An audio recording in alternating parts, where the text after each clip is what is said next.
Let's talk about one of the most emotionally charged subjects there is, abortion, but in an unemotional way. Also, let's not touch on the question that most preoccupies discussion of the subject, whether abortion should be legal or illegal. The only question here is the moral one.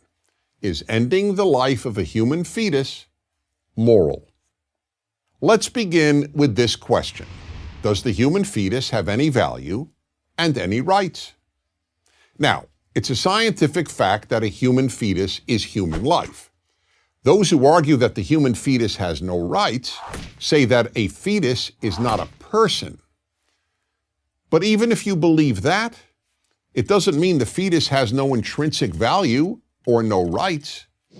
There are many living beings that are not persons that have both value and rights. Dogs and other animals, for example. And that's moral argument number one. A living being doesn't have to be a person in order to have intrinsic moral value and rights. When challenged with this argument, people usually change the subject to the rights of the mother, meaning the right of a mother to end her fetus's life under any circumstance for any reason and at any time in her pregnancy. Is that moral? It is only if we believe that the human fetus has no intrinsic worth.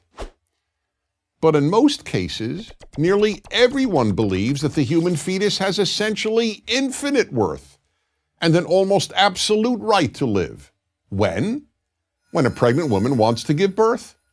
Then society and its laws regard the fetus as so valuable that if someone were to kill that fetus, that person could be prosecuted for homicide.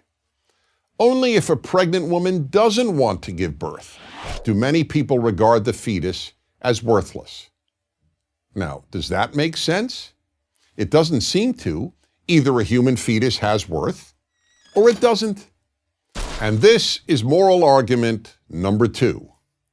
On what moral grounds does the mother alone decide a fetus's worth?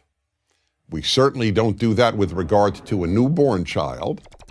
It is society, not the mother or the father, that determines whether a newborn child has worth and a right to live. So the question is, why should that be different before the human being is born?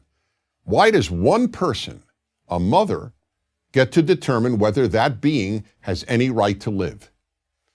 People respond by saying that a woman has the right to control her body. Now, that is entirely correct. The problem here, however, is that the fetus is not her body. It is in her body. It is a separate body. And that's moral argument number three. No one ever asks a pregnant woman, "How's your body?" when asking about the fetus. People ask, "How's the baby?" Moral argument number four. Virtually everyone agrees that the moment the baby comes out of the womb, killing the baby is murder. But deliberately killing it a few months before birth is considered no more morally problematic than extracting a tooth. How does that make sense? And finally, moral argument number five. Aren't there instances in which just about everyone, even among those who are pro-choice, would acknowledge that an abortion might not be moral? For example, would it be moral to abort a female fetus solely because the mother prefers boys to girls, as has happened millions of times in China and elsewhere?